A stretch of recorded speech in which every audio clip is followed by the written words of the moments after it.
Hello and welcome to a DFS preview for the 2023 Sony Open. My name is Eric, and here at SweetSpotDFS, it's all about trying to hit the optimal lineup every single week. And in these previews, I like to go over the stats that I think you need to target in order to do just that. Which means I'll be taking a look at the bucket system, which if you're unfamiliar with, I have a video link in the description below that'll explain all about it. But the two London read version of that is I like to analyze this event dating back to 2013, figure out which lead-in stats, that's right, lead-in stats, have been successful at this event and try to apply it to this field for this year. I don't understand why other people in this industry don't do that. There are different ways that people get to different answers, but if we're not looking at lead-in stats, I just don't know what we're doing. So that's what we'll be doing. We'll be looking at the bucket system. I'll also be going over the golf course as well as the tournament information, looking at past optimal lineups at this event as well as past GPP winning lineups to try to figure out if there's a roster construction you should follow, what seems to work, what might not. But we'll figure that out when we look at those items. I'll also review last week's tournament to show you how well the SweetSpot process did, which includes the bucket system. And of course, before we get into any of that, I want to go over giveaways. So first of all, before I run a giveaway from last week's participation, here's a little reminder. What I do every single week is I provide a giveaway. It's a weekly giveaway, which is also the same as this monthly giveaway you see on the screen. I got to make a new graphic for it, but I've forgotten. If you want entries into this giveaway, all you have to do is be subscribed to this channel and comment on any of the videos I post. I think I had either 7 or 8 videos that I actually posted last week that you could have got entries on for each one of them. All you had to do is comment. I'm just looking for your participation and I want to reward you for doing just that. At the end of the month, I'll be running a monthly giveaway, which you can see on the screen. We have to reach a goal and you can see the goal on the screen. It's all the way over there to the left. We're currently at 465 out of 500 subscribers. If we can get to 500 subscribers by the end of the month, I'm going to give away $50 to anyone who has participated in this month. Any of the videos that I've posted in this month, you will have an entry for each time you participate. So obviously the more entries you have, the better chances you have to win. And if we don't hit that goal, I'm still going to give a prize to a winner. It's going to be a t-shirt with this logo on it. So up to you guys. If you want to participate, I appreciate anyone who participates, anyone who subscribes on this channel. But if there's a little incentive that goes with it, I don't see that as a bad thing. So again, if you want a free entry into this giveaway, just comment on any of the videos that I post this week. There is a second giveaway, but this is more of like a rebate. If you use the SweetSpot promo code when signing up with Prize Picks, there's a link in the description below. And then you also put a $20 deposit down. I will give you your $20 back. So you get to play Prize Picks for free. And the wonderful thing about this, Prize Picks matches your deposit. So if you put $20 in, it'll be technically free for you to play, but you'll have $40 in your account. Again, there's a link in the description below. And if you click on that link and you go to the sign up page, it'll already populate that SweetSpot promo code. So you don't even have to do that. You just got to click a link. So I'd greatly appreciate if you did that. And also highly encourage you to do so. So those are the two giveaways that kind of have like a monetary purpose behind them. I also am providing a cheat sheet. So I'm going to go ahead and put that on the screen right now. This cheat sheet is available to all of you. All you got to do is find it in the link below. There's a link in the description below. Find that link. It'll get you straight to this page. All I ask you to do, and what you'll want to do is if you want to follow along with me throughout this video, go up to that file menu and make a copy. Making a copy will allow you to use all the filters that I provide on this cheat sheet. If you don't, all you can do is just look at the data. You can't sort, you can't do anything with it. So make it yours. You'll see the filters on there, and that way you can follow along. Or you can do whatever you want to the spreadsheet. It's yours, it's your version of it. So if you want to add your own stats in there to go along with mine, all the more power to you.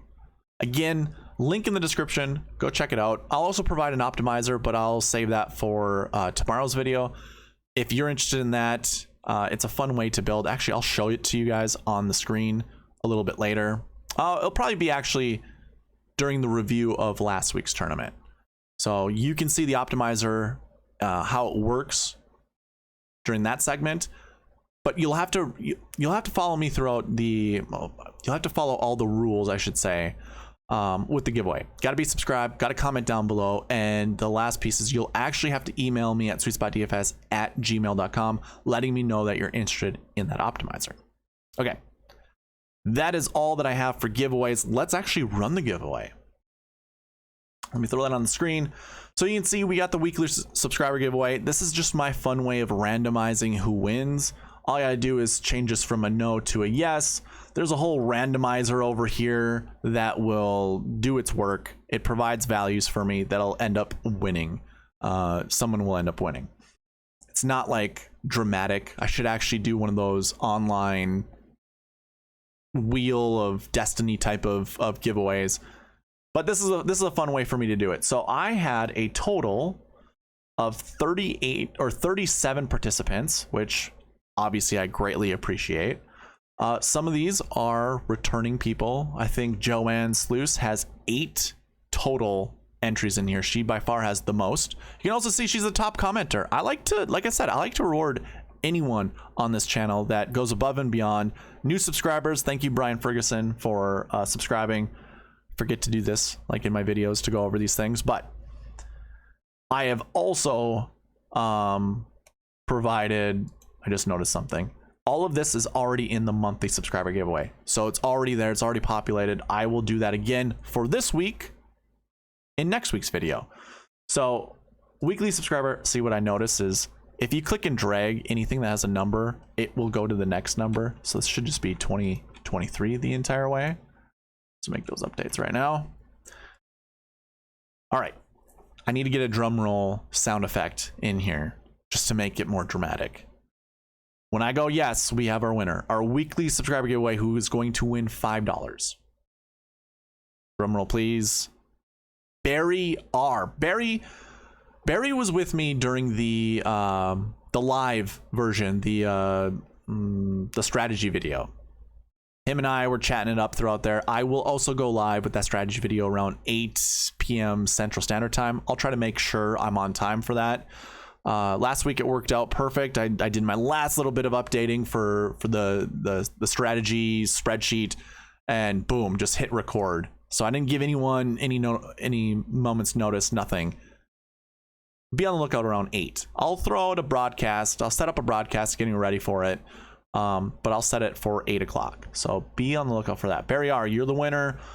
I can't remember if you've given me, I don't know if you've won before or if you've given me any kind of payment method, but you know, Venmo, PayPal, those things work for me. Google Pay, that works for me, but we'll be in touch. Let me know. Your entry came from the bucket system video, believe it or not. So anybody who's wondering, you know, where some of these random things come from, if you just comment on any of my videos, you had that opportunity to win. Just to show that it's not rigged. I feel bad, Joanne. You by far have commented so many times, and I've not been able to get you to win on here yet. But your time is coming. You will win eventually. For how much that you participate, you will definitely win. Okay. Barry R, just comment or contact me, SweetSpotDFS@gmail.com, or on Twitter, or even through commenting here. That's fine. And I'll get you your $5 some way, shape, or form. Okay, let's get into this thing. Let's actually start with the review of last week's event. So if you don't want to listen to this, go ahead, skip to the next portion. I do have the chapter mode enabled, so you can just see on the progress bar. You can just skip to the next part if you don't want to see a review. When we go to the Tournament of Champions, go to the DK page. Actually, let's go to the bucket system. This is where really I want to focus in on. We had a total of 24 buckets. Remember, I have stat categories. We didn't have a last week bucket, and we didn't have a recent form bucket. So those stat categories go away, which leaves us with the 4 that are on the screen. Last year buckets, course history buckets, salary buckets, and strokes gained buckets. So technically we only had 24 total buckets. Of those 24, you can see the success rate over here we had 2 that failed. So we were successful in 22 of 24 buckets. That kind of goes hand in hand with the same percentages we see every single week. I've never seen anything worse than 31 out of 36 buckets, because we usually have 36 buckets every single week. This week, or last week, we only had 24. This week, we'll have 30, because we won't have recent form buckets, but we'll have a last week bucket since they did play last week. And basically what I do is I look at every golfer that's in the top 10, or which golfer fits in these buckets, how many of them fit inside the top 10. I look at that versus the projection. If it's lower or higher than that projection, I'll look to see what was in the optimal lineup. Usually if it's higher, I'll then see what's in the optimal lineup. And if that number still fits inside the projection, or if, say, the top 10 doesn't, but the optimal lineup does, that bucket would be a success. Because again, we are only searching for the optimal lineup. If we get lucky, don't hit the optimal, but still come across a GPP winning lineup, all the better. Remember, we're aiming small to miss small. So 2 buckets that failed, one of them being the course history 6 bucket, which are golfers who did not play, who have never played this event. That is what fits inside the course history 6. We had 4 total. I was only projecting somewhere between 1 to 2, but remember, the maximum doesn't go over 2, then we automatically drop the minimum down to a 0. So I was really only looking for 0 to 2 golfers from this course history 6 bucket. Could not even hit the optimal lineup with that, so we failed there. I have a feeling that this has more to do with how good the golfers were in that bucket. And if I really want to cheese my projections, my conservative projection, remember I go over this every single week. My conservative projection, which takes in my sweet spot score, had this actually over 2, which means this would have rounded up to 3, and this bucket would have been successful if we were to take the sweet spot score in. Why I don't do that currently is this is more of a trial run just to see how good this miscellaneous information is. I haven't had a full year to analyze it, so I don't quite want to use it as a part of the process.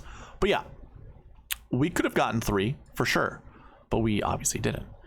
The other bucket that failed were the strokes gained 2 buckets, and really there's no excuse here because my conservative max projection wasn't over 2, and neither was my original projection. 0 to 2 was my projection. Same thing with the course history 6s. We had 4 golfers in the top 10, 3 in the optimal lineup. So those 2 buckets failed. The rest of them were successful. And of course, we use this, and I'm going to hurry up and pull up the SweetSpot DFS optimizer. We use this in the optimizer. So I like to add all of those rules right here, all the projections. Now I have this blanked out. I have all the minimums set to 0, all the maximums set to 6 to get to the optimal lineup. This is an easy way for me to figure out what the optimal lineup is. Put in their DK score, which is here in this metric, and it spits out the optimal lineup, which was 49,500. I'll get to that here shortly. Or why don't I just bring it up now? That's fine. So your optimal lineup, 49,500. It consisted of Jon Rahm, Collin Morikawa, Max Homa, Tom Hoge, Tom Kim, and JJ Spaun. Crazy. 49.5. Now, if you're watching any of my videos or even on the Fantasy Golf Pod, we were talking about how to construct your lineups. I said you most likely wanted to start with a 10K. Like, there was a really good chance that there could be 2 10Ks inside the top 10. And what do you know? There were 2 10Ks in the top 10. Now, there's only 39 golfers in this field, so it's not like I'm really tooting my horn like, ooh, I figured out, you know, the answer to DFS golf. I'm not saying that, but how good these golfers were, the buckets that they were in, everything were pointing to 2 10K golfers being inside the top 10. Now, personally, I started all my lineups with Scotty Scheffler and Justin Thomas, which was the wrong route to go. Perhaps I should have went with Scotty Scheffler and Jon Rahm. Or maybe a better one would have been Scotty Scheffler and Collin Morikawa. If I was going Scott, because obviously I was set on Scotty. I wasn't really set on Jon. But if I would have went with Jon Rahm and just did that 10-9-8 setup, I could have went Rahm, Morikawa, Tom Kim pretty darn easy. And then from there, I remember I told you, you make 2 substitutions from the 10-9-8 7-7-6 model. You go 10-9-8, you know, trade up from a 7, so another 7 up to an 8, and you could also drop one of your other 7s down to a 6, which would look like a 10-9, 8-8, 6-6 model, which is exactly what you got with the optimal lineup. And it's pretty realistic to get there because it used $49,500 of the salary. You didn't have to leave a lot of money on the table to get there. I didn't go Jon Rahm, so I was never going to hit the optimal lineup. And somewhere down the road, I'll create a strategy video that talks about roster construction. And it is much easier to hit the optimal lineup if you anchor around 2, 3, or 4 golfers, because then it limits the amount of lineups you can absolutely make. So if you follow the bucket system to go with those anchor plays, if you hit with those 2, those 3, those 4 golfers, they are in the optimal lineup, then the chance of you actually hitting the optimal lineup is so much greater, so much higher, which is obvious. But let's just say I did go with Jon Rahm instead of Scottie Scheffler, and perhaps I just wasn't that sold on JT like I was, but I was. So I can't even say what if, but I think I could have got to Jon Rahm, Collin Morikawa. Actually, let me rewind that, because when we do put in all of the constraints that I had originally, which I have over here, I just paste these in here. That's how simple this is, this optimizer. And I hit run optimize. We're going to get to a lineup that uses all $50,000 of the salary. It does include 2 6K golfers, which one is Tom Hoge, the other one is Luke List. We have 2 9K golfers in Morikawa and Finau. We go Rahm and then Max Homa. I did paste that right here. So this SweetSpot Optimal scored 794 points. Now, would that have beaten the GPP winning lineup? It would have, by 1 point. So if we would have followed the bucket system, all of the rules, there was a good shot that we were actually going to take down a GPP lineup. But of course, again, didn't go with Jon Rahm. Well, I went Scottie and Scheffler, so that was already a no-go. It wasn't going to work out. Is there anything else that I need to talk about with the review? I don't think so. I mean, Morikawa choked it at the end. 3 really bad holes at the wrong time. Jon Rahm came through victorious. So it's something we need to remember for next year, just to not really get too excited about Collin for next week. But I mean, he was in a good spot. I don't think there's a thing to not get too excited about. But that was your review for the Tournament of Champions. I don't think there's anything else that I want to go with that. So let's move on to the Sony Open, and we'll talk about the golf course and the tournament. So usually I like to have like a prompt up here to talk about, or just like a cute little tournament information thing. I'm just going to spitball it for you guys. It's a par 70, just over 7,000 yards. Getting the all rounds under 70 is going to be pretty easy this week. This golf course, pretty wide open. You can see there's not a lot of shot shapes that are required. The ones that you see on the screen are just shot shapes that I think will present the best scoring opportunity. Doesn't mean it's required. So just keep that in mind.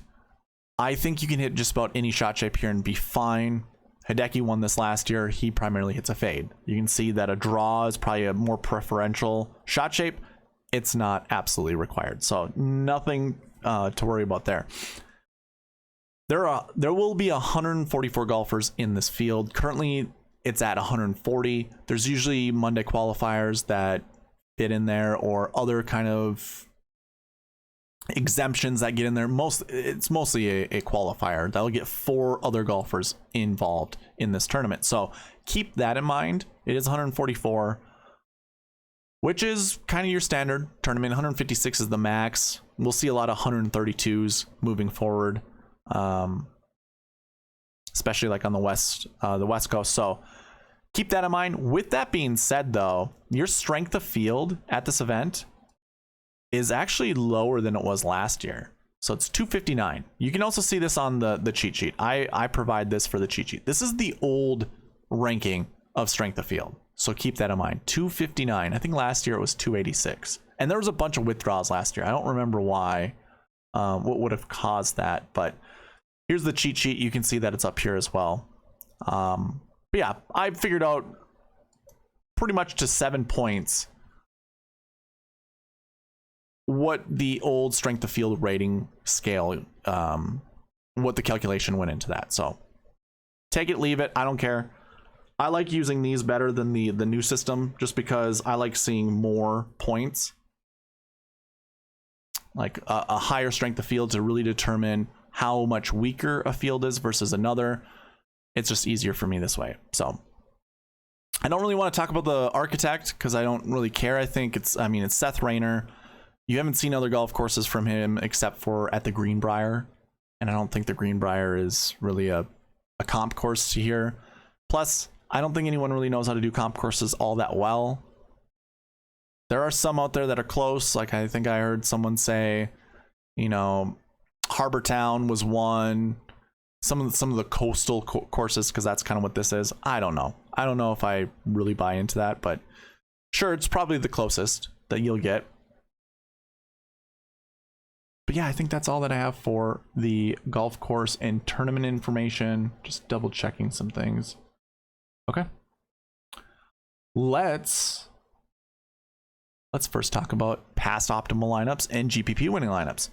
So I'm going to start in, what was it, 2018. In 2018, our optimal lineup used all $50,000 of the salary. Started with a 10K golfer, dropped down to a 9, and then the rest of them were 7K golfers. So that's an interesting way to build a lineup, and it still follows kind of my rule of roster construction. Start with the 10-9-8, 7-7-6, and make some substitutions. Well, if we start with a 10-9, sub one of the 8s down to a 7, and then a 6 up to a 7, there you go. 10-9, 7-7-7-7. Going to 2019, we left a lot of money on the table for the optimal lineup. $2,700 to be exact.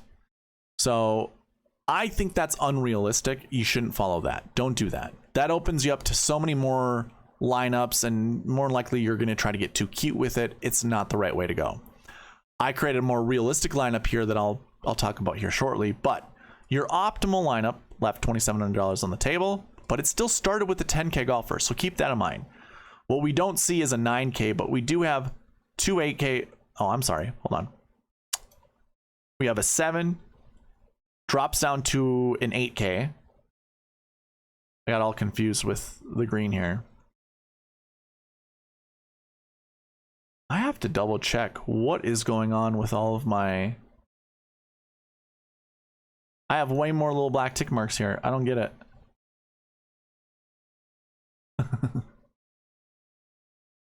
100 points. Okay, so I actually have them marked.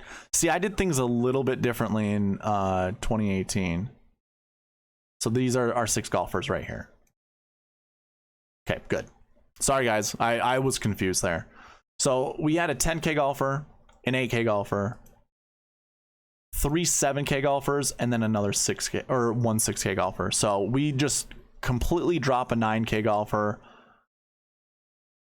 Basically what happens is we start with the 10, 9, 8, 7, 7, 6, but we actually drop one of the 9s down to a 7. And that's how we leave a bunch of money on the table. A more realistic lineup was to drop that 6K and actually add the $8,900 golfer, which means you would start with a 10, 8, 8, 7, 7, 7. And it was a low 7 on the button. So you can almost say that could be a 6K golfer. And in fact, you could make that change too, where you could have went here and then to Davis Love, which was $6,300. That would use up $49,200 of the salary as opposed to $49,900. But again, what I'm trying to get at is you kind of want to have a 7 or a 10K golfer, and it's looking like another 7K golfer in your lineup. In 2020, our optimal also left a bunch of money on the table, $2,200. I don't think that's realistic or reasonable. So we start out with an 11K golfer, 8K, 7, 7, 6, 6. So again, that's how you leave a lot of money on the table. We drop another 9K, but we don't drop one from a 9 to another 7. We drop one from a 9 to a 6K because we have 2 6K golfers in there. We have our 2 7s. We have our 8, our 10. Now we have 2 6s. So we drop from a 9 to a 6. That's how you leave $2,200 on the table. So unrealistic. I don't think that's a way to go, but a more realistic lineup Still would have started with a 10K, but we would have had 2 8K golfers involved, 2 7Ks, and a 6K. So we're really dropping a 9 down to an 8K, another 8K. And that left $300 on the table, scored 601 points. Your GPP winning lineup that year scored 549 points, and it used up all 50,000 of the salary. So take that for what it's worth. There was a lot of room that you could have, you know, caught up, made a lot of money, maybe even won a GPP. And well, what did that one start out with? Seems pretty balanced. 9, 8, 8, 8, 6, 7. So this is a Chad Eckert special. This is peppering the 8K range. That did win a GPP in 2020, but if you went kind of like 10, 9, 8, 7, 7, 6 route, sub a 9 down to another 8, you had a good lineup there. Going into 2021, again, we left a lot of money on the table for the optimal lineup. It seems to be a theme here. I, again, am telling you, don't chase it. Don't chase leaving a lot of money on the table. It's not wise. Don't do it. But that optimal still use a 10K golfer. And we have a 7, 7, 7, 7, 7. So 1 10K golfer and 5 7K golfers. Obviously not super realistic. We can make one substitution going from a Mark Leishman to another 10K golfer, and now we use up 49,600 of the salary. This is a bit more realistic, but it is interesting. 2 10K golfers and 4 7K golfers. So another interesting way to build lineups. Our more realistic lineup scored 752 points. The Drive the Green winning lineup scored 705. So there was a 50 point difference between those lineups. So again, there was room to take down the Drive the Green winning lineup. And to go over that one, that used a 7K golfer, make that 2 7Ks, 11K in Webb Simpson. Hold on, let's back up. So we have a 10, 10, 7, 7, 7, 6. Oh, wait. I added one extra. Where are we going? There we go. Sorry. An 11K golfer in Webb Simpson, 10K golfer in Colin Morikawa, 7 in Kirk, 7 in Na, 6-9 in Malnati, and a 6-9 in Michael Thompson. So that's a weird lineup, but that actually did start with 2 10K golfers. So keep that in mind. And then last year, 2022, your optimal lineup left $900 on the table. Again, started with the 10K golfer. We have 2 8Ks, a 6, 7, 7. So we have a 10, 8, 8, 7, 7, 6. That's how we leave $900 on the table, because we're skipping another 9K range, which seems to also be kind of a trend here. Skip the 9K range, but I don't think that's what you want to do this year, because the 8K range, in my opinion, not super great. Obviously, leaving $900 on the table is kind of difficult to do, so I created a secondary lineup, which left $200 on the table. And basically, this is your Chad Eckert special once again. We've got a 10K, 3 8Ks, and then 2 6Ks. So peppering the 8K range for Chad, probably going to be beneficial this week. That secondary lineup scored 743 points. The GPP winning lineup scored 710 points. So the gap was closing. It is closing between the winning lineup and what is more reasonable and easier to obtain. Again, GPP did not leave any money on the table.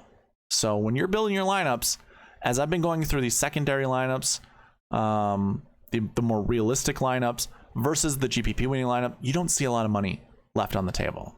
And you could still win a GPP with either of those lineups that I went through each year. So keep that in mind. That those are your past optimal lineups as well as past GPP winning lineups. Let's go ahead and get into the bucket system. Just a friendly reminder, you can follow along with me on the cheat sheet. Again, there's a link in the description below. All you got to do is go to that cheat sheet, make a copy. That way you can use the filter, because that cheat sheet does have the bucket system included with it. It does have the filter that I'm using. So if you want to follow along with me, again, link in the description below. I'm going to go ahead and hide the recent form buckets. Actually, why don't we just do it this way? So we get rid of the recent form buckets because we haven't had enough events in the last 7 weeks to really think about recent form. So we're going to ignore it completely. How the bucket system reads is we look at our projections here. These are your top 10 projections. What I think based off of, you know, the success rate, the frequency rate, the strength of field, like the strength of field points that go towards each bucket, how many golfers will be in the top 10 from those buckets. I'm trying to project that. So I have a minimum and a maximum. Usually there has to be a 2-point difference between the two. We always round up with our max projection. We always round down with our minimum projection. So keep that in mind when I go throughout all of this, because I'm just going to kind of rapid fire. Round up with this number. So 2.44, that turns to 3. Round down to this one, 1.46 goes to 1. So really the minimum projection would be 1, max projection would be 3. And if you want to include the conservative max projection over here, again, round up with this number. So I will be doing that as I go throughout all this. Let's start with the last year buckets. So whether or not does playing this tournament last year matter, the buckets will tell us this. And you can see the success rate for all golfers in there, as well as the frequency rate of how many golfers finish inside the top 10. So last year, 1 bucket, I'm projecting somewhere between 1 to 3, and there's a 100% frequency rate.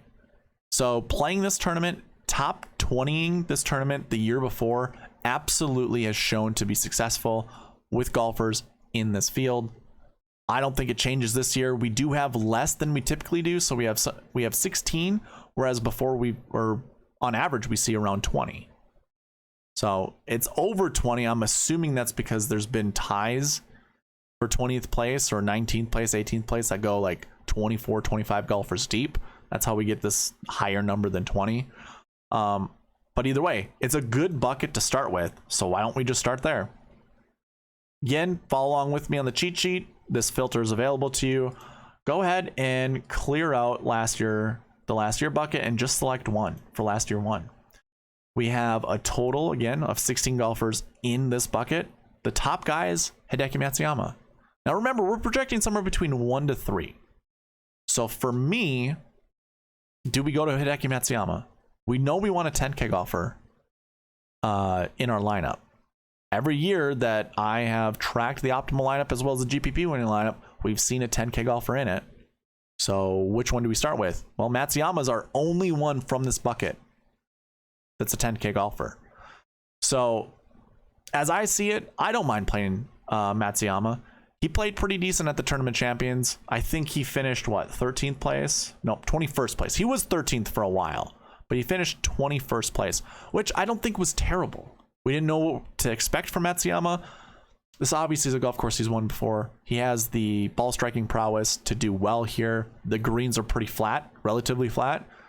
I don't think he really has issues reading these greens. It's all about how close he can stick his irons. And I don't think we saw anything that we had to be concerned about at the Tournament Champions. It's up to you. There are a lot of good golfers in this bucket, though. I mean, I would take a chance on Russell Henley. Have no issue with Corey Connors. I don't like the $9,600 price tag, though. I believe that's where you should be with this type of field.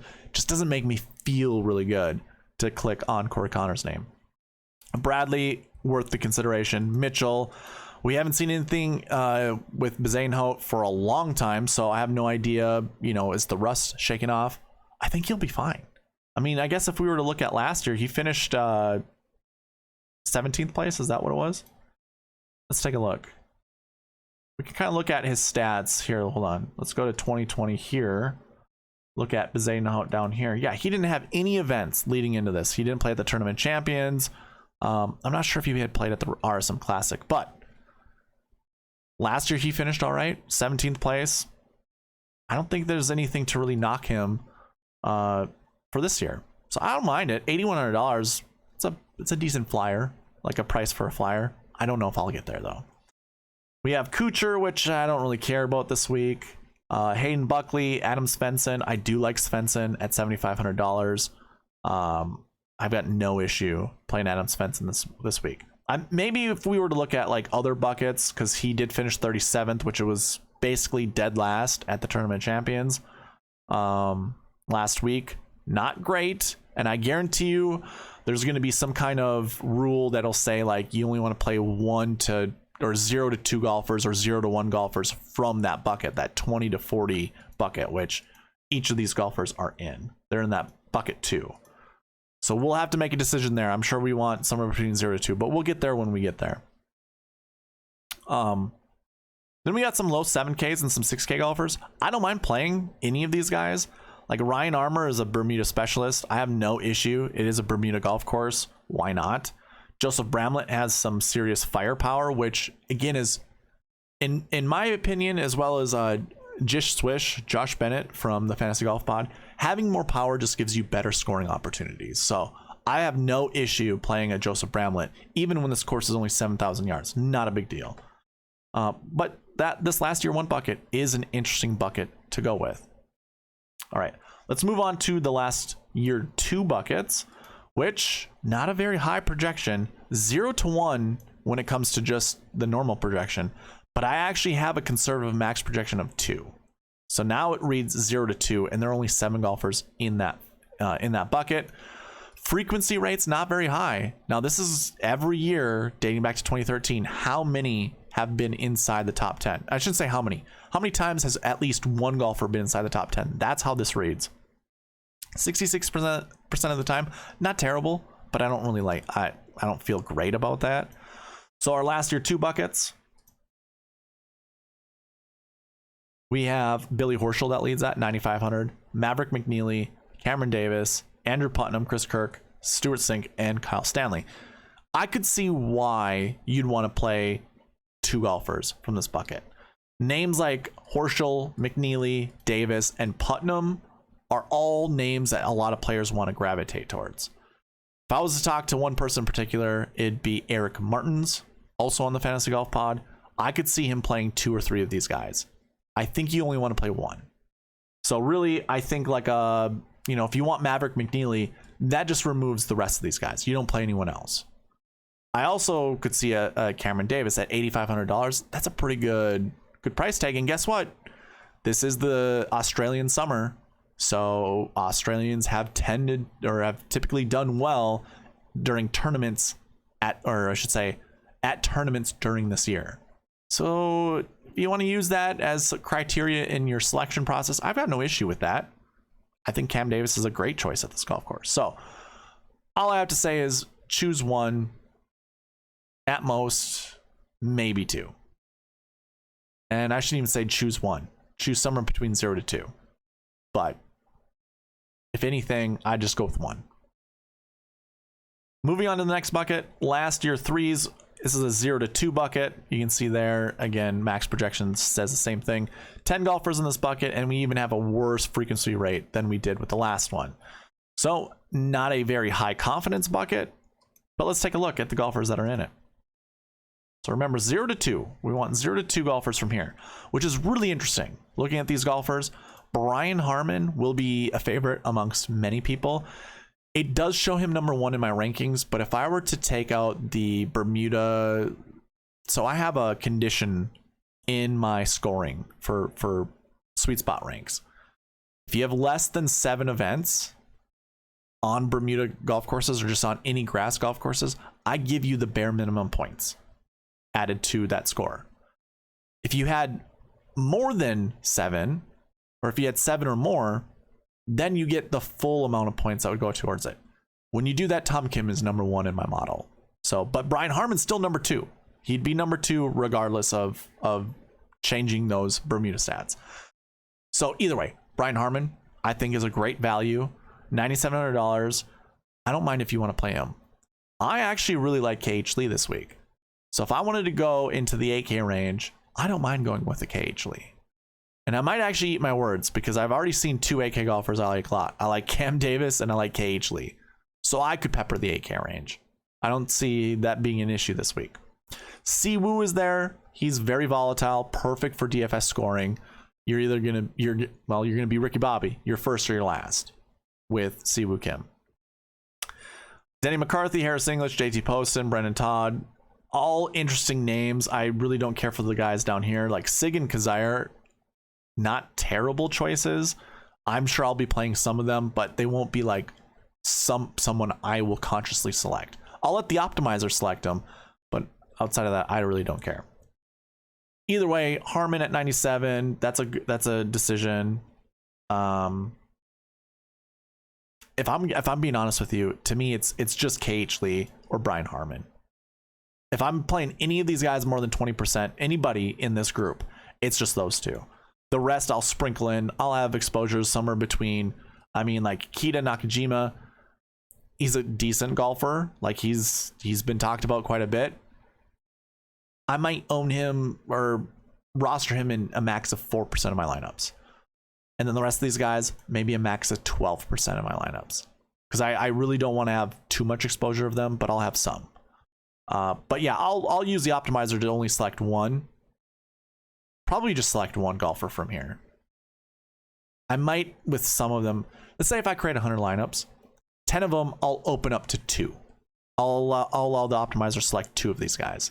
Otherwise, it's going to be 1 in the rest of the 90 lineups that I'm going to build. And that's just an opportunity. That's just if the optimizer selects them. If it doesn't, that's fine. I don't care. Moving on to last year 4s. This is a small bucket, and we're only projecting 0 to 1, and that stays the same with the max projections. So again, we only have 4 golfers here. This will be quick. But interesting names, really just one, Webb Simpson. So I think if you're playing one golfer from this bucket, it's probably Webb. We don't want to play any of these guys. Walker has had a good course history here prior to 2015 or 2016, really. I think he also has a win here, if I remember correctly. Yeah, back-to-back wins, 2014, 2015. This isn't the same Jimmy Walker from then. This is an older Jimmy Walker who has had to go through Lyme's disease and has had to deal with that, treat it, and all that stuff. It's not the same Jimmy Walker. So if you want to take a bullet on him, I've got no issue with that at all. I think that might differentiate your lineups. He is the 89th in my model out of 140 golfers so far. It's not terrible. And especially at $6,100, probably one of the better values in the field in the 6K range. I gotta watch what I say there, because I don't know if that's fully true. Anyways, Webb Simpson, interesting. I don't know how much exposure I'm gonna have. I don't mind taking the 0 of golfers from this bucket. I don't need to play any of them. I probably won't play any of them. That's just how it is. Moving on to the next bucket. These are golfers who missed the cut last year. We want somewhere between 0 to 2. There are 38 golfers in this bucket. Even the max projection, this actually goes down. So it's kind of showing you that there aren't a lot of good golfers in this bucket. We do have an 88% frequency rate. So that basically is, I think we're looking at 9 events. That means 8 out of 9 times we've had one golfer, at least one golfer from this bucket inside the top 10. So again, we're projecting 0 to 2, probably on the safe side, just doing 1. So if we take a look at the last year 5 buckets, it's headed up by Sungjae Im. Sungjae missed the cut here last year. That's super interesting. I like him this week. Remember, this is 0 to 2 with probably the high likelihood of just 1 being inside the top 10. When I say that, look at the golfers underneath Sungjae. A lot of people love Tom Hoagie this week. I got no issue with it, except for his price tag, $9,900. I'm probably staying away. I don't mind. I'll stay away. I do not want to eat that at all. Same goes with JJ Spawn. Yeah, he played well last week at the Tournament of Champions, but this is, well, 8,400 is not terrible. If he was 7,700, I would much rather play him at 7,700 than at 8,400. I don't know, man. I don't think that's where I want to go. The rest of these guys down here, really interesting. Like, I made a dummy lineup, and I will not lie, I didn't even look at the bucket system before making that dummy lineup, but Jaeger was in it.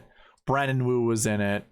Considered Aaron Rye, but I put Kurt Kitayama in it. And I also I had Alex Smalley in it at one point in time. If we're only looking at 0 to 2 golfers from this bucket, I can't fit all of these guys in it. which I can do one of two things. One, I can just allow exposure levels of the optimizer to select any one of these golfers, but no more than, say, 4 out of 100 lineups. You know, like, because if 2 is the max that I want to put in my lineup, it's hard to... If you allow 2 in your lineup and you allow it more often than not, I guarantee the optimizer would select 2 of these golfers more than it would select 1 golfer. And I don't want that. One way I look at this projection is I look to see what the max projection is. And this is not perfect how you do this. So I usually use this decimal point and think there's a 97% chance that we'll have 2 golfers in that bucket. But then I kind of think to myself, that can't be right. I think I need to split that in half. Most likely, I probably need to split that in half. Because if this was 2.97, if I would say there's a 97% chance that it will be 3, and this was like 1.8, so 1 to 3, I don't think that's correct either. I don't think that's the right way. I think this is probably 97% chance there'll be at least 1 golfer, and probably a 40% chance there'll be 2 golfers. I think that's how I should look at it, and I think that's how it should be interpreted as well. I'll think more about that, but I think that's probably the way to think about it. So with that being said, again, looking at this bucket, 1, I don't mind. I might have at least 1 in all of my lineups. And then what I mean by that is 1 golfer from this bucket in each of my lineups. Having 2, I don't know what percentage I'd put on that. Maybe 40% too, I guess. And maybe out of 100 lineups, I have 0 golfers from this bucket in like 4 of them. Maybe that's the way I do it. Maybe I do it in 3 of them. I don't know. It's hard because there's a lot of good golfers in this bucket. Now, moving on to the last year's 6 bucket. That's our last one. These are golfers who did not play in this tournament last year. It includes golfers who've never played this tournament at all. It also includes golfers that have course history. So there's no really delineating between the two as of yet. Once the website gets up and built, and I've got reports that can look at the stuff, then we'll be able to really dive into that and figure it out. But we want somewhere between 2 to 4, and our max projection actually brings it down. So really be careful. That's kind of what this is saying. The original projection is 2 to 4, but really it's probably 2 to 3. Now there's a 100% frequency rate, meaning at least 1 golfer in the last 9 years has been inside the top 10 from this bucket every single year. So keep that in mind. And in fact, I guess when we look at our minimum, guess what, guys and girls? There have been at least 2 golfers in this from this bucket inside the top 10 every single year. This minimum bucket here is kind of interesting. It just shows you the minimum amount of times that a golfer's been in from that bucket inside the top 10. So it's telling us you probably do want to select 2. So when we take a look at this, Tom Kim at the top, Jordan Spieth, Taylor Montgomery. Those 3 golfers alone, I think it's easy. I could even start my lineups there. I could start Kim, Montgomery, or even Kim and Spieth. Because obviously we've seen in the past optimal lineups, having 2 10K golfers in this event, not a detriment, not a bad way to start your lineups. So I don't mind going that way. Kim, Spieth, I don't even mind Kim, Montgomery. I think Montgomery's a good choice here. And there's a bunch of golfers underneath. Adam Scott, Woodland, Gordon, Mackenzie Hughes, Ben Griffin. Those are interesting names to select. But then we kind of just have a bunch of nobodies. I should say nobodies as if I don't know any of these guys. A lot of these guys are capable. Don't get me wrong. Nick Taylor's won a golf tournament before, obviously. Pebble Beach Pro-Am. He won that one. Scott Piercy has won tournaments. He was leading the 3M Open for the longest time last year. He's capable of winning a tournament.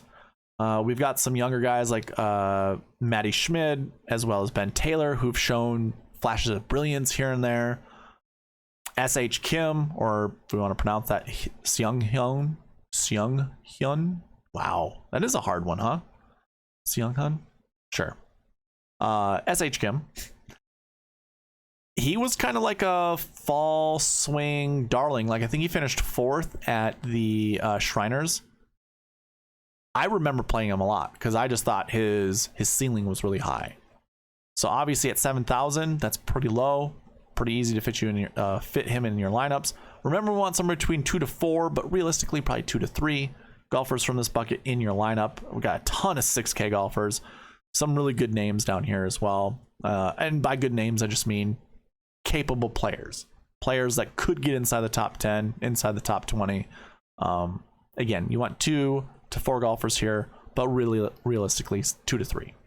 So that wraps up the last year buckets. Let's move on to the last week buckets, which this tournament is always followed after the Tournament of Champions. So keep that in mind.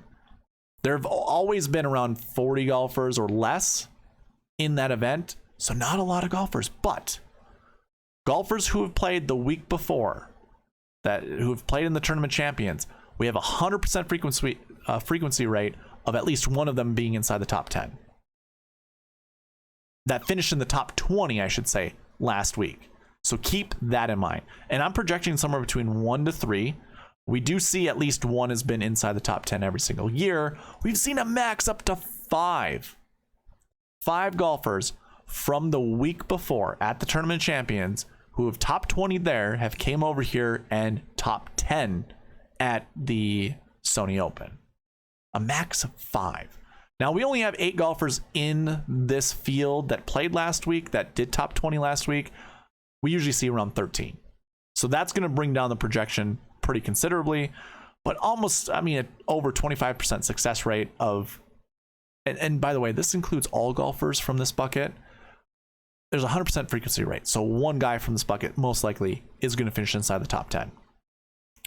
But of all of them combined, 26% have been inside the top 10. So when we look at 8 and we take about a quarter of that, that's 2, at least 2. So that's another way you can look at this. And I actually do have a pretty considerable conservative max projection of 3.02, which we round up to 4. So I'm kind of telling you, you could see anywhere between 1 to 4 golfers from this bucket inside the top 10. So let's take a look at these guys. We'll select all. So if you're following along with me on the cheat sheet, go ahead and select all from the last year bucket. We're done talking about that. We're going to the last week. We're going to clear all and look at just the last week ones. Again, there are only like 8 golfers from this bucket who are 8 golfers in this bucket. They top 20'd the Tournament Champions. We want somewhere between 1 to 4. Realistically, 2. There we go. Tom Kim, Sung J M. Jordan Spieth. Sung J M was right above. So Tom Kim, Jordan Spieth, they were the golfers we just talked about in the last year bucket. You can see both of them didn't play last year. They're also in this bucket. You could overlap and play these 2 guys, and they fit both of those buckets. And they probably cancel out those buckets. You can't choose golfers from them anymore, which makes lineup building really, really easy. Because now it really limits what you can do with the rest of your lineup. So if we wanted to start this way, not a bad way. However, we do have KH Lee in this bucket, which I've already talked about. I do like KH Lee this week. We did want at least one in that last year 3, or most likely one. I think it was a 0 to 2 bucket that you wanted. But I wouldn't mind starting KH Lee, Tom Kim, or KH Lee, Jordan Spieth, or even KH Lee, Sung J M, and then I have my 2 golfers from this bucket. I think this is the easiest way to go. Select your 2 golfers from this one and move on. Going to the next bucket, last week 2s. We're projecting somewhere between 1 to 3. We have a 70% frequency rate, which means of the last 9 years, maybe it was the last 10 years. Yeah, it would have been the last 10 years. 7 of those years, we've had at least 1 golfer from this bucket inside the top 10, which is really interesting because there are some good golfers. We were just talking about some of them in the last couple buckets. We have 11 golfers in that bucket this year. Usually we see 8. I have a conservative max projection of 2.47, so it's even more confident that we'll see at least 1 golfer in this, if not 2, up to 3. So let's take a look at our last week twos. I think we saw Billy Horschel in here, if I remember correctly. Yeah. So there's Matsuyama. We talked about him. Henley, Horschel, Keegan Bradley, Adam Scott, JT Poston. That's a really good price for Poston, by the way. $7,700. He'll probably be in my lineups quite a bit. And if that was the case, then I'm probably not playing any of the guys up here. I mean, yeah, 1 to 3. I don't personally have a lot of confidence that 3 golfers from this bucket will finish inside the top 10. We want somewhere between 1 to 2. And if that's the case, if say I wanted to go with any of these filler positions, because that's what I'm going to call these golfers here, they just fill your lineups pretty easily. Probably not Ches Reavie. These 3 golfers, I think if I do that, I'm just going to cross out the rest of the golfers in this bucket, which means I'm probably not starting lineups with Hideki Matsuyama.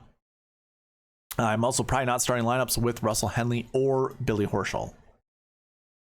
But Billy is 4th ranked in my model. That's pretty good. I'll leave the optimizer open to building lineups with all these golfers in it. I'm not anchoring around any of these guys because I don't have the confidence in any of them. And nothing's really telling to me right now that I should select one of these guys.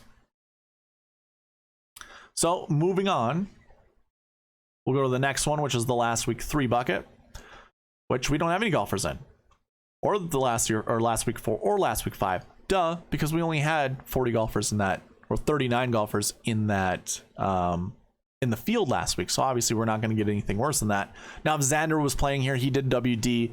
A WD technically is in the last week 5 bucket, but he's not playing this week for obvious reasons. So we go down to the last week 6 bucket. Pretty quick and short. Obviously, with these being, what would you call it? There being ceilings on how many golfers you can select from these buckets. That opens this one up to be, you could play 6 golfers from this bucket.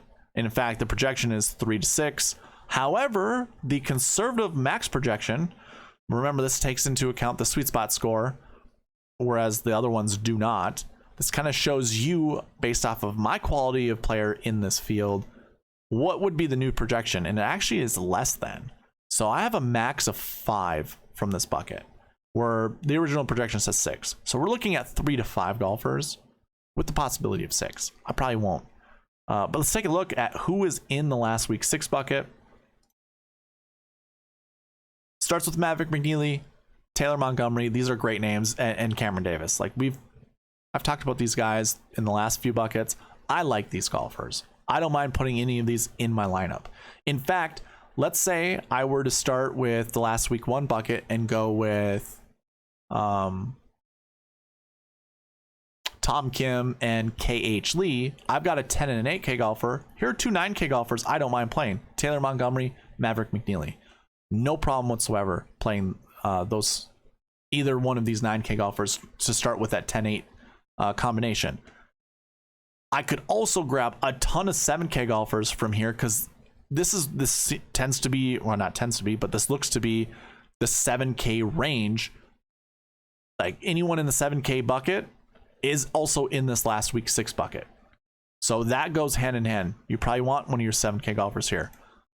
Kitayama, Smalley, no issues there. I also don't mind Denny McCarthy. Not a problem there. Will Gordon, great player. Nick Hardy, Chris Kirk, Aaron Rye. We already talked about Webb. You want 1 golfer from his bucket at most. If it's Webb, here you go. It's another good choice why you want to put Webb in your lineup. But of course, I mean, like I've talked about Brandon Wu, S.H. Kim. There's a ton of golfers from this bucket that you could easily play and have no issues doing so. So I think what I would do is probably skip this bucket, or I should say this, save it for last. Look at the other 2 last week buckets, last week 1, last week 2. Figure out your combination there, and then, well, basically let the optimizer select the rest of the golfers that can fit. And then just, mess around with it to see what combination of lineups you can create. Which golfers in the 7K range or even in the 6K range from this bucket fit inside that, whether or not you like it. I think the optimizer is going to be really fun to build lineups this week with. So, very interesting, because I like McNeely and Montgomery. And also Cam Davis. I could easily go 10-8-8. Kim, KH Lee, Cameron Davis, Maybe grab another 8K golfer to pepper the 8K range with Chad Eckert. Chad, that's probably something I should probably do, huh? Make you a sponsor. Anytime I say 8K, pepper the 8K range, the link has to go to your Twitter. That'd be pretty funny. Advertising. Anybody who's who's looking for an advertisement, you see the little bars that are scrolling through. You could be on there if you want to put your name. You know, we'll figure out some kind of flat rate that'll be. But yeah, this bucket's difficult to choose golfers in because there's a lot of really good golfers from here. You can choose up to 6. I don't think you can really build a lineup that way. I guess if you choose the top 6, you do go over that $50,000 salary. Say we skip one, and what do we have left? Ooh, 7,100. So we can't really do that. So you do something like this. This is 49,800. Could build a lineup like that. 4 8K golfers. I don't think I've ever seen that in an optimal or a GPP winning lineup. So probably not. Probably not doing that. Let's move on. That is the end of the last week buckets. Let's go ahead and talk about the course history buckets. Let's clear out the filters here. Remember to select all once you go in here if you're following along with me. Okay, let's talk about the course history buckets. So, course history 1. There are only 4 golfers in this bucket, and this is your really good course history. So this is anyone who has an average finishing position inside the top 20. So all finishes they've had in their career at this event have been 20th or better. I mean, their average finishing spot. So you can do the math, but either way, that bucket, we only have 4 golfers in it. We usually see around 8.5, 8 to 9. So it's kind of easy to project 0 to 1. However, the conservative maximum projection, this again includes the sweet spot score into everything, is over 1. So remember, we always round up. So 1.07 becomes 2. So really from this bucket, I'm looking 0 to 2, but probably trying to stay within 1. And again, there are only 4 golfers in this bucket. Now, another way to look at this too, our frequency rate, 87.5%. So rule with my course history buckets, we need at least 2 events of course history to record course history. So I need 2 years to go by before I start recording course history, which means I started this in 2013. We didn't have course history buckets for 2013. We didn't have them for 2014. They started in 2015. So going back to 2015, 87.5%, which I'm guessing over the last 8 years, if one of them misses, so 7 out of 8, if I think my math is correct, that's probably 87.5%. So only 1 year have we not seen a golfer from this bucket finish inside the top 10. The success rate's pretty high as well, almost 20%. So with the 4 golfers that are in this bucket, if you're following along with me on the cheat sheet, go ahead, put that filter in, clear out everything, and go to course history 1. Our 4 golfers are Corey Connors, Christian Bezuidenhout, Hayden Buckley, and Webb Simpson.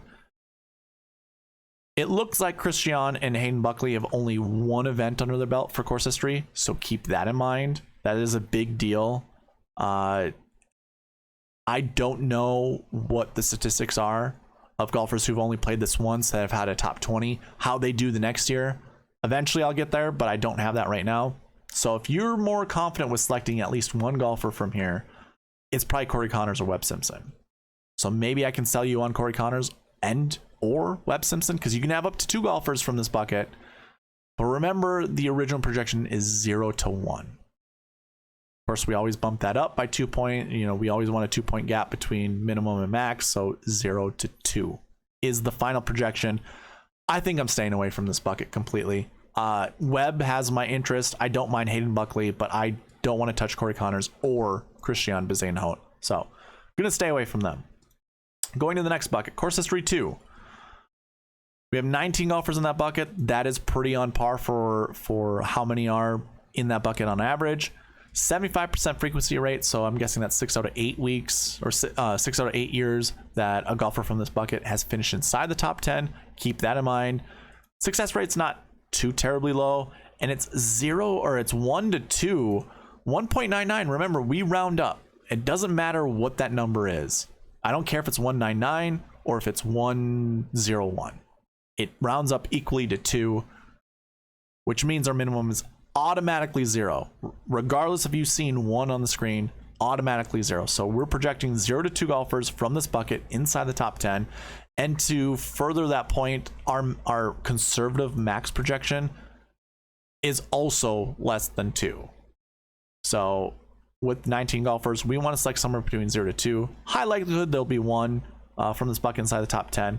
But let's take a look at who those golfers are. Hideki Matsuyama, Brian Harmon, and Maverick McNealy, and Cam Davis. Those 4 golfers I have talked about pretty extensively in this preview video. If we really only want to select 1 golfer and a max of 2, where do you go? Because there's a pretty juicy 7K range here as well. I shouldn't say juicy. It's okay. I don't like the 6K range all that much. I really don't like the low 7K range either. So if I'm selecting 1 guy, I mean, it keeps for me going back to Mav McNealy and Cameron Davis. And that is my own bias. I have no problem admitting that. But I'm probably sticking with either Mav McNealy or Cam Davis to fit my lineups. And if you remember some of the other buckets from the last week buckets, this fits into our lineup creation. And it really fits into the Tom Kim, KH Lee, Cam Davis lineup. Or even a Mav McNealy, KH Lee, Tom Kim. I have no issues going that route. I really, really, really like that. So we'll see. We'll continue on. We'll see what everything else says. But 0 to 2 is what the final projection is for here. Some decent golfers in it. We'll see. We'll see if any of these, if the golfers in here break that mold, because obviously that can happen. My projection 0 to 2 can be wrong. If you think there might be 3 golfers from here, choose your 3 wisely. Moving on to the next one, course history 3 buckets. This one is a high volume bucket, 100% frequency rate, decent success rate for the average amount of golfers in this bucket. 10% is pretty high. 2 to 5, and we've seen at least 1 every single year. So very interesting. Our conservative max projection's pretty low, actually. 3.37. That obviously rounds up to 4. So original projection is 2 to 5, but really 4 is probably the sweet spot that we want to stick around. So course history 3. Again, you can follow along with me on the cheat sheet. Take a look at course history 3 buckets. Sung J M is at the top of this with Jordan Spieth. I like not seeing Tom Kim up here. I guess well, maybe I don't. I mean, KH Lee's here, which is wonderful, and I already talked about really liking Jordan Spieth this week. I also don't mind Sung J M. I mean, Sung J and Jordan are 2 and 3 in my model. Really, they drop down to 3 and 4 when you don't have the restrictions I do for grass stats that are added to my sweet spot score, because Tom Kim would be number 1. Currently, it's Brian Harmon's number 1, Sung J's 2, Spieth is 3. That obviously, when Kim goes up, that drops everyone down 1 point. So either way, they are in the top 5 of my rankings. Obviously, they're also in the top 5 of the salary rankings on DraftKings, so keep that in mind. Yeah, we want somewhere between 2 to 5, most likely 4. In this range, which you could start up at the top pretty easy. Maybe we start with Jordan Spieth instead of Tom Kim. We go Jordan Spieth, KH Lee. We saw Matt McNealy in that last one. We could also even include Cam Davis into that one, because I think we have a little bit more salary flexibility that we can build some lineups here. We have a lot of good 7K golfers. I gotta stop saying a lot. I say that because I just see a big 7K range, and then I say, oh, it's not as big as I thought, and there's really only like 4 or 5 golfers that I like. So I do like JT posting this week. I don't mind that. I don't mind even putting like Mac Hughes or Nick Hardy in your lineup. I think that's a good idea as well. And then some 6K golfers down here, which I do like the 6K range overall. There's probably like 10 golfers that I could easily fit in my lineups. That if I had a bias towards, I probably would put a lot of in my lineups, but probably not the 6K range here. Don't really care for these golfers. So again, we want somewhere between 2 to 5. I already know most of my lineups are probably going to start with KH Lee, so I got 1 golfer there, and I might just let the optimizer select a random guy from there. Could be any of those 6K golfers, could be in these 7K golfers. Personally, I like Putnam. I like Hardy, Poston, Hughes. I don't mind sprinkling in Chris Kirk and or even Brendan Todd. Like, I don't mind that. But you could also start with Sung J.M. or Jordan Spieth or Russell Henley. Probably not for me, but these two golfers, no problem doing that. All right, moving on. The next one, course history 4, that's at 60 to 80 range. We're projecting somewhere between 0 to 1 in our original projection, but our conservative projection says at least 2 or up to 2. Now, we do have 100% frequency rate. With that being said, the number of golfers in this bucket, in this field, is actually lower than average, so we could see that frequency rate actually dropping. We might not even see one golfer from here. So I'm comfortable saying I'm projecting 0 to 2. I don't think there's a for certain that a golfer from here will finish in there unless we see some really good names. And we really don't. So Tom Hoagie, JJ Spawn, your only golfer's 8K and above. Everyone else is lower than 7. How about this? We only have 5 golfers in this bucket that are 7K and above. The rest are in the 6K range. So maybe it's where you find your 6K golfer. Probably not. It's 0 to 2. I don't mind fading this completely. These guys are worth consideration. Don't get me wrong. Don't get me wrong. They are worth consideration, but I'm probably staying away, honestly. Moving on to the next one, course history 5. This is basically averaging a missed cut each time that you're at this event. And again, we have this 0 to 2, really 0 to 1, up to 2, it's fine. Decent frequency rate, more golfers than we typically see each year. We'll see who's in this bucket. Alex Smalley, Kurt Kitayama, Will Gordon, Aaron Rai, David. Like, these are okay. This whole 7K range from this bucket, I absolutely love. It's a great 7K range. Knowing that you want the original projection is 0 to 1, but the conservative max projection moves it up to 2. So you really want 0 to 2. Kind of cautious. Yeah, this is why I like the bucket system. I would have a bias for all of these guys. To me, now, in golf, being relative to golf, these are sexy names. These are sexy names because they can score a lot of DK points. I like these golfers for that reason. However, if the bucket system's telling me probably just skirt it at 1, maybe just 1. Sure, you can go up to 2, but don't live there very long. I like that because I probably would live here all day. Like, this would be a core almost for me. I'd have at least 2 of these guys in my lineup throughout, but I'm probably going to halt that. I'll make sure my exposure levels are low and make sure I don't have more than 2. But yeah, 0 to 2 from here. The rest of these guys, do as you will. There are some interesting 6K names like Chesson Hadley, Marty Doe, Smotherman, Redman, if he can, turn it around. Yeah, some really interesting names down here. But yeah, 0 to 2. And really just personally, I think it's 0 to 1. And moving on to the last course history bucket, we have course history 6, which means they've never played this event before. Guess what? Projection 0 to 2, not a really great frequency rate. 62.5% is not awesome. If we're going back the last 8 years, I'm sure that means 5 out of 8 years. I think, maybe. I don't know the math off the top of my head.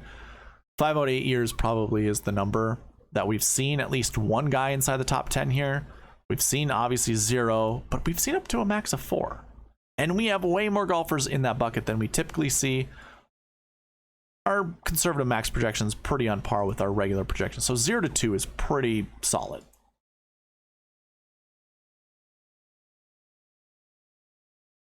And we start out with Tom Kim and Taylor Montgomery. This kind of saddens me a little bit because if 2's our max, really it's telling us 1 is a really good number to choose from. And if we're going with Tom Kim, that means we can, well, first of all, if we go with Tom Kim, we can probably eliminate all of these guys and not even blink an eye. Obviously, Taylor Montgomery's in there, so that makes things a little bit more interesting. Remember, you can go up to 2. There's no issue with that. But I think it's more likely we see at least 1. I should say at least 1. We see 1 from this bucket, if any. And I tend to believe that I have way more confidence in Tom Kim than I do in Taylor Montgomery. So I probably go Tom Kim over Montgomery, but going throughout this whole bucket system process, I could be leaning towards a Spieth, McNeely, or a Spieth. Yeah, I could go Spieth, McNeely, KH Lee, or I could even do Spieth, KH Lee, and Cameron Davis, because those guys aren't here. Could also go Spieth, Montgomery, KH Lee, and go from there. Like I can do a lot of different things that way, but if you really like Tom Kim, I probably don't play anyone else from this bucket. Like if you go Tom Kim, the likelihood that Montgomery finishes inside top 10 with him is probably pretty low, despite him being a good golfer. And again, this is just looking at data going back the last 10 years, figuring out how the buckets have done and applying it to this field. That's all that the bucket system is doing. Is Montgomery capable? Absolutely. But if you want to follow like the trends that you like, performance trends, I don't mind that. I don't mind that at all. So that wraps up the course history buckets. Let's go ahead.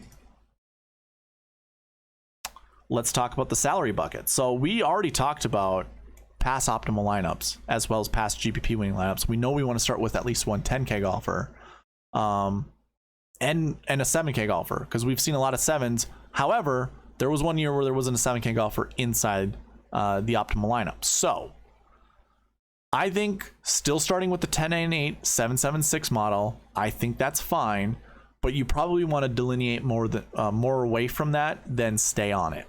So what I mean by that is you start 10-9-8 7-7-6, but start making substitutions early. So if you were to go like make a substitution from a 7 up to an 8, if you can fit that in. So maybe you can go 10-9-8-8-6 in your lineups. 10-9-8-8-6, right? Maybe it's 10-9-8-8-7-6. Or even like 10-9-8-8-6-6. You can do something like that. Maybe 10-8-8-8-7-6 or 10-8-8-7-7-7-7. You know, do something like that. But start with kind of that model 10-9-8-7-7-6. Anyways, as it's projected, we want somewhere between 0 to 2 10K golfers.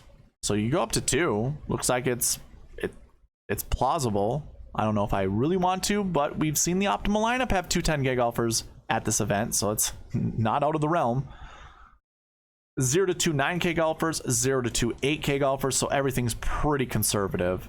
1 to 4 7K golfers, but when we use the sweet spot score included in there, that maximum projection actually goes down to 2.7, which means a max of 3. So anywhere between 1 to 4, but try to stay around 3 or under.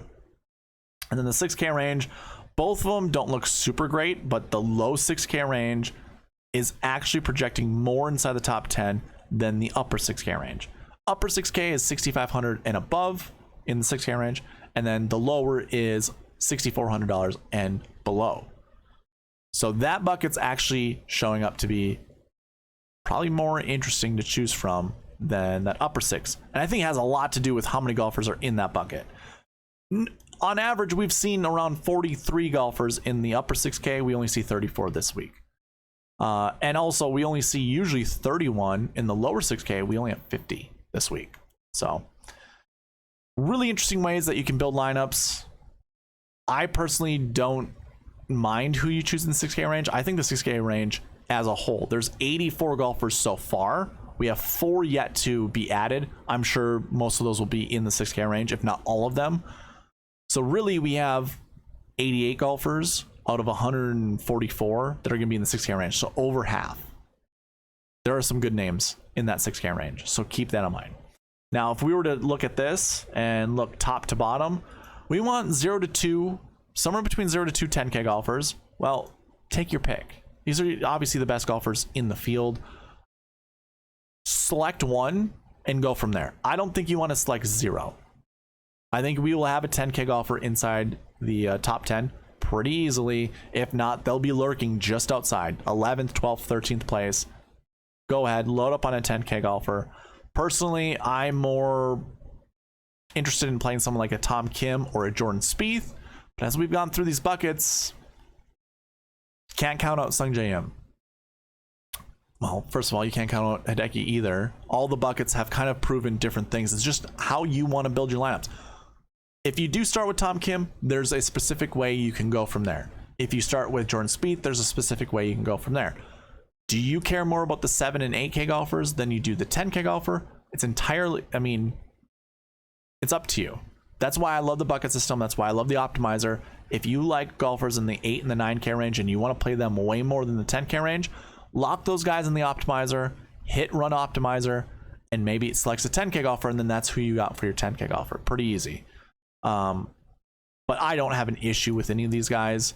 I'm probably lowest on Hideki Matsuyama, which I was last year. He obviously won last year, so who knows? I just have a really good feeling. I mean, I just feel way more confident with Tom Kim. So does everyone else in this industry, but hey. Highest ceiling, highest floor. I think this golf course suits him. To me, it's a no-brainer. I'd rather go Tom Kim. Going from there, 8 golfers on the 9K range, still only projecting 0 to 2. So it kind of tells you the 9K range isn't really isn't that strong. 0 to 2 is still nothing to, gloss your eyes over.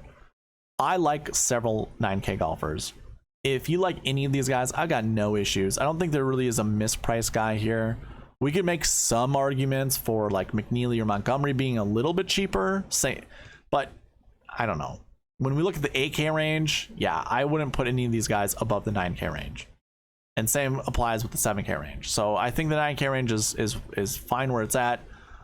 I've obviously been talking a lot about McNeely and Montgomery throughout this. I like them a lot. Brian Harman, when we remove our constraints with the sweet spot score, because again, I look at golfers that have at least 7 or more Bermuda events. Obviously, Tom Kim has 6. If I move this up to a 7, Tom Kim becomes number 1 overall because he has the best overall Bermuda, the best last year Bermuda. It's just he doesn't have enough events registered to qualify for getting more points for the Bermuda stat. But if that was the case, he's number 1. Brian Harman's number 2. That's why I mentioned that, because Brian Harman's number 1 in my model right now in the 9K range. You wanted to start your lineups there, I don't think there's an issue with that. Or even if you start with a 10K and drop to Harman, it's a good place to go. So that is the 9K range. Going to the 8K range, I don't like the 8K range at all. KH Lee and Cam Davis are my only golfers that I really care to roster. I don't mind Adam Scott, like 5th ranked in my model. That obviously turns to 6 when Tom Kim goes to number 1. But I just don't know how I feel. He's not in a good last week bucket. I think I'd rather pick some of the other last week buckets over him, but maybe he's actually kind of the glue that you want in your lineup. Either way, I don't really care for him. I like KH Lee. I like Cam Davis. That's it. I'm staying away from the other 8K golfers. I don't care. Going to the 7K range, it is top with Matt Kuchar. I don't care for Kuchar. The 7K range is huge. I'm not going to go over every single golfer, but like golfers I like Brandon Wu. He's one of my favorites in this range. David Lipsky, I don't mind. Webb Simpson is a great name to choose. I like Mac Hughes. I like Svensson. I like Hardy, Buckley, Gordon, Poston, Kitayama, Smalley, and Denny McCarthy. The rest of the guys, I don't mind playing a sprinkle of, but the other guys that I just talked about, I would much rather play them than those. And then moving down to the 6K range, remember the low 6K range is actually projected higher than the upper 6K range. And there are some good names here, like Harrison Endicott. He's shown to be, I mean, he's had flashes, put it that way. This might be like okay, so like Harrington, Werenski, Stanley, names of yesteryear that were good. I have no idea what Stanley's game is like at all. I don't know if this offseason has helped him be better. He's kind of fallen off the wagon, but one of the most premier ball strikers of all time. Well, when he was good. I shouldn't even say of all time. He was one of the most premier ball strikers at his time. That obviously doesn't translate throughout the years because he'd still be good, and he hasn't been. Anders Albertson was an up-and-coming golfer. He just had a back issue, so be careful with him. Parker McLaughlin, a lot of people last year when he made his debut were drooling over him, thinking he's going to be the next big thing. Who knows?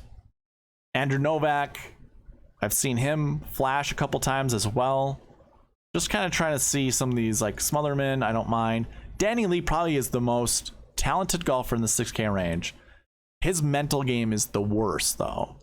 He is notorious for, on a Thursday, being 3 under, hitting 2 terrible shots in a row, and just going, all right, time to pack it up. We don't have it this week. And the caddy has to back him down and say, what are you talking about? We're only a few shots off the lead, and it's Thursday. There's something weird with Danny Lee. I don't mind him, though, at 6,300. It's a good flyer. Good flyer play. Austin Eckroat, don't mind. Cole Hammer, he's an up-and-coming guy. Marty Doe, he's been around the PGA Tour before. Pretty decent golfer. Don't mind him. I also usually don't mind Rory Sabatini, but he's kind of been not good lately. Chesson Hadley, Matthias Schwab, David Lingmerth, by the way, not a terrible play. There we go. Benny Ann, always mispriced. 47th in my model, $6,700. Could be a trap. I don't mind that. MJ Duffy, not a bad play. Matthias Schmid, not a bad play. Ben Taylor, probably the lowest ranked golfer in the 6K range. So take that for what it is. I don't mind that.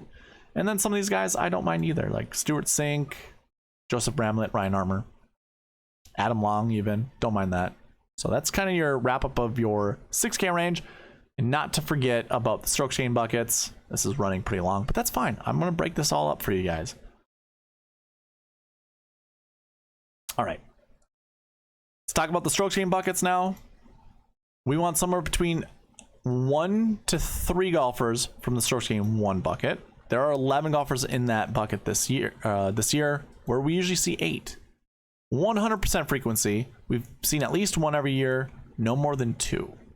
So this 1 to 3 projection, maybe just stick with 2. Let's take a look at our strokes gained 1 guys. Again, if you're following with me on the cheat sheet, you can put that filter on there, come down here, clear out the buckets, and go to strokes gained 1 and see all the strokes gained 1 guys. If you're unfamiliar with the strokes gained buckets, I've explained it in my bucket system video, which you can find a link to in the description below. This is all stats are positive. Strokes gained off the tee, approach, around the green, and putting. Tom Kim, Sung Jae Im, Hideki Matsuyama, Brian Harmon. Basically, almost everybody 8K and above. Or from this bucket, they're all 8K and above, except for Kurt Kitayama, JT Poston, and Ben Taylor. So, if the projection's 1 to 3, and we've never seen more than 2, I think we could probably start with 2 and be just fine. I really like Cam Davis. I really like KH Lee. This changes things for me because the whole video you've been listening to me say, oh, let's do Tom Kim and KH Lee. Well, now I've got options. I've got some choices to make. Do I go with the third one? Because I do like Cam Davis. I don't mind playing Cam Davis. I also don't mind just staying here, but then I really like Kurt Kitayama, JT Poston to kind of fill up my lineups in the 7K range. And I'm going to put Ben Taylor in my lineups as well. So if I don't want to have more than 3 golfers in my lineup, I have a choice to make. Do I play Tom Kim or not? Do I play Sung Jae Im or not? Do I play Hideki Matsuyama or not? And if I do play these guys, Do I limit myself on the guys down here? Some really, really, really interesting choices to make with the strokes gained one bucket. Personally, on a Monday night, how I'm feeling about this is I'm still doing Tom Kim, KH Lee, and I'm letting the optimizer select one at random. I don't care who it is. If it wants to add Cam Davis to it, fine. Kurt Kitayama, that's fine. JT Poston, that's fine. I probably won't play like 3 of these golfers in a lineup. I think that just goes without saying, but either way, yeah, interesting. So that's your strokes gained one bucket. Going to strokes gained 2, we are projecting somewhere between 0 to 2. We have a 50% frequency rate. I think my strokes gained stats for this tournament only go back last 4 years, and again, these are all lead-in stats and how they have done finishing inside the top 10. So it takes all golfers every single year from these buckets and determines their success rate, and then how often at least one golfer from this bucket finishes inside the top 10. So we're at 50% rate, 4 golfers less than usual. Let's take a look at who these golfers are. Strokes gained 2. So it starts with Tom Hoge, Mav McNeely, and Taylor Montgomery. We've talked about these guys. Not Hoge, but Mav McNeely and Montgomery. Now, look at that. There's Adam Scott here as well, a guy I've talked about. Kind of being on. But if I'm being honest with you, I think it's just between these 2 guys, McNeely or Montgomery. And then I'll let the optimizer select one additional guy, if one at all. Because again, it's 0 to 2. So I like that. If you like Hoge, so be it. You like Hoge. If you do like Hoge, don't pick more than one other guy from the rest of the golfers here. That's why I like the bucket system. Gives you rules to follow to not mess up your lineups. All right, moving on from there. Strokes gained 3, 1 to 3 golfers. Our original projection, and also 3 is our max on the conservative side. We have seen 100% frequency, meaning at least one golfer from this bucket has at least been inside the top 10 every single year, but really it's been 2. We've seen at least 2 golfers from this bucket inside the top 10. And I already know who leads this bucket. So I'm really, I mean, guys, I was talking this whole video about Tom Kim. It might be Jordan Spieth for me. I might just go with Jordan Spieth and just not care. Because I'm not heading my lineups with Henley or Connors. And again, we want somewhere between 1 to 3 from this bucket, and most likely just grabbing 2. So if I were to do that,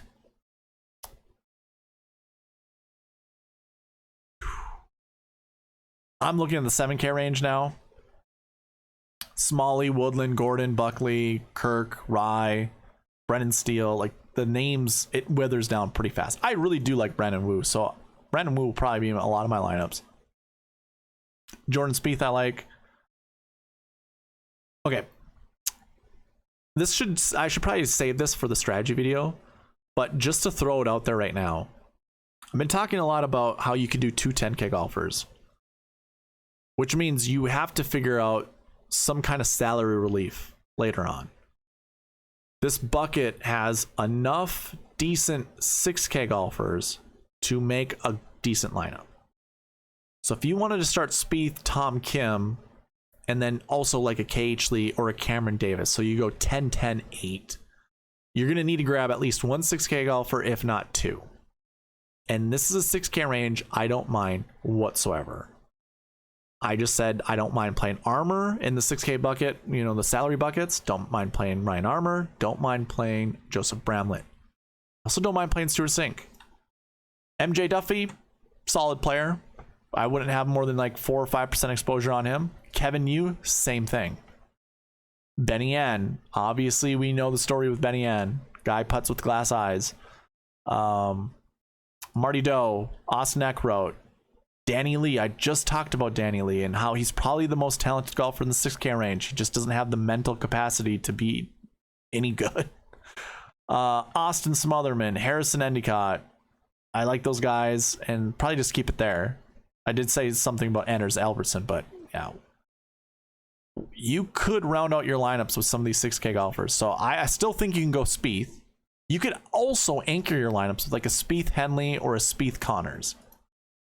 No issues there. And you could still grab one more guy. Remember, the projection's 1 to 3. So super interesting bucket here. I don't know where I'm going. Strokes gained 4, 0 to 2. And the max projection is the same. We've seen at least one every single year, 100% frequency rate. Not a super high success rate though. 33 golfers. Yeah, I think we probably just want one from this bucket. So strokes gained 4. Let's take a look. Starts out with Christian Bezuidenhout. Andrew Putnam. Yeah, so 0 to 2 is our projection. And we've seen at least one every single year. Okay. Again, a pretty decent 6K range. Some notable names: Hadley, Schwab, Lingmerth, Piercy, Ryder, even Malnati down here. Even, well, Baddeley, sure. I misclicked, but we can include him. I also talked about Wierenski and McLaughlin. So decent 6K choices here. I think I'd rather take a shot with one of those 6K golfers than any of these guys, except for Mac Hughes. I like Mac Hughes. I don't mind Denny McCarthy either. Okay, I lied, guys. I also don't mind Andrew Putnam either. So maybe this is where you find your glue. I think the 7K range is your glue. You always find your high power guys up top.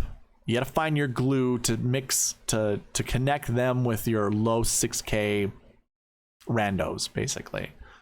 So Ben Griffin's also a good choice. So is Steven Yeager. Yeah, there's good choices in this bucket. This will be an interesting one. I could see the bucket breaking. You know, what we might see 3 golfers from this bucket, and I'm only projecting 0 to 2, so it's possible. All right, so the next 2 buckets, I'm just gonna go quickly. Strokes gained 5 is your 0 to I'm sorry, your strokes gained 5 bucket. We're projecting somewhere between 0 to 2. We have seen 1 every single year, which is surprising. We have about the same amount of golfers that we usually do every single year. So, all right, I guess I can't go quickly with the strokes gained 5 bucket. Webb Simpson heads this one, and we've seen at least 1 from this bucket inside the top 10 every single year. Not saying that this year is going to be another one, but just having Webb there just really throws a wrench into this stuff. Because you know someone like Webb is going to be the guy to do it. Kazire has won this tournament before. I'm pretty sure. Yeah, Patton Kazire right here. 2018. So he's capable. So is Knox. I really do like David Lipsky this week. So that I like seeing that, because that can also be the glue to connect some of my 6K golfers to my top 10, or my 10K golfers and 9K golfers. Gosh, a lot of interesting lineup builds this week that I'm thinking in my head. Yeah, Webb I think has some of the best Bermuda stats over 50 events, like 74 events. He has a clip of finishing inside the top 10 at a almost 40% clip. At $7,400, yeah, Webb is, holy crap. I might have to play Webb. That's insane. So 0 to 2 golfers from this strokes gained 5 bucket. You could easily go Webb and David Lipsky. I have no issue with that. I mean, I have no issue with me doing that. You guys could do it too. I wouldn't have an issue with it. All right, so the last bucket to talk about, the last thing to talk about in this video, strokes gained 6. 0 to 1. We have 9 golfers there. These are golfers who have 0 strokes gained stats. These are going to be just special exemptions, rookies that haven't played here in a while. Okay, so I understand why it's doing that. I told you there's 8 or there's 9. There are 4 empty spots that this spreadsheet's reading, because I still have yet to add 4 people to this because of, the Monday qualifier not telling us who those golfers are just yet. So that's what's including in there, but you can see there are 5 golfers here. Taiga Semikawa, Kaito Onishi, Kohei Okada, Michael Castillo, and Blaze Akana. All ranked pretty low, all because they don't have any stats. Interesting to see the OWGR for some of these guys. So Semikawa is 298th in the OWGR. I have not updated this. This was from last week, so and I don't think it really matters. 298, but then Kaito Onishi, 141. he actually contributes 1 point to the strength of field. So if there's a guy down here, maybe it's him. Maybe it's him. Maybe this is where, I don't know, you do your top 10, top 20 bets. Maybe you can find like a Onishi with like 50-1 odds. Maybe that helps you. I don't know. Anyways, that wraps up the strokes gained buckets. That also wraps up this video. I appreciate you guys watching all this long. An hour 40. That's long. But that's what I want these previews to be, because now I have the possibility of shortening these videos. Well, really extracting certain parts of this video. So I'll be providing all of those throughout YouTube in the next couple days. Really, it's going to be tonight and tomorrow. Keep a lookout for that. Again, if you participate by commenting on any of those videos, you get a free entry into not only the monthly giveaway you see on the screen, but also the weekly giveaway. I give away $5 every single week to anyone who participates on the channel. You got to be subscribed. You got to comment down below. That's how you participate on the channel. I'll give $5 away. And also your name will be in the running for the monthly giveaway that you see on the screen as well. So be on the lookout. I think this week we'll probably have north of 7 videos. I might have 8, 9, some maybe even 10. Depends. This one was long enough. I can break up each of the bucket videos into smaller videos for you to watch. I also have YouTube shorts out there that you can like and comment on as well. So again, be on the lookout for all of that. Let's try to get to 500 subscribers. If you're watching this and you're not subscribed, what are you doing? Just subscribe. You know you want to. But yeah, it also gets you an entry into this giveaway. And again, prize picks. If you haven't signed up yet, there's a link in the description. I'll get you the sign up page. You put $20 in your account. I'm gonna give you your $20 back the very next day. You need to play this for free. Prize picks will match your deposit. It'll match your deposit up to $100, just like every of the other content creators out here. The only thing is you're not getting $20 back from them. You will for me. So you can put whatever you want in there. If you want to play it for free, you got the opportunity. Again, link in the description below. That's all that I have. I will have a strategy video out tomorrow. It will be live. I will try to post it on Twitter. I'll also try to give you more of a heads up. Maybe I could start it soon. I don't know. I have never done it. Like, first of all, last week was the first time I've done it live, so I don't know exactly how to do it for a time into the future. So we'll see. I'll figure it out, and then you guys will see it on YouTube. I'll also post it on Twitter. We'll start live. Have your questions ready. We'll build some lineups together. We'll go over the marquee tee times. We'll also go over the sweet spot score. Try to figure out some anchor plays to build our lineups around and go from there. So that being said, I've got nothing else for you. Thank you for watching. Please leave a like, comment, subscribe, all that good stuff, and I'll see you in the next one. All right, bye.